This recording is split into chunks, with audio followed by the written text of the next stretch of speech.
নমস্কার। প্রশ্ন।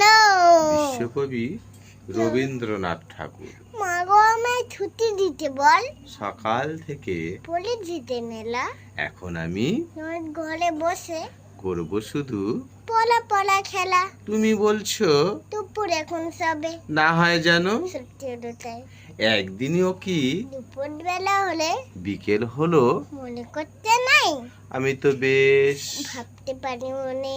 সূর্যি ডুবে গেছে, মাঠের শেষে বাগদি বুড়ি চুপলে বলেনি, শাক তুলেছে, পুকুর ধারে এসে আধার হলো মাদার গাছের তলা।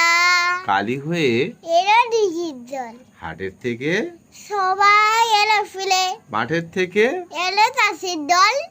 মনে কর না উল্ল উঠলো, সাজের টানা, মনে কর না সন্ধে হলে যেন। রাতের বেলা দুপুর যদি হয় দুপুর বেলা রাত হবে না কেন? নমস্কার।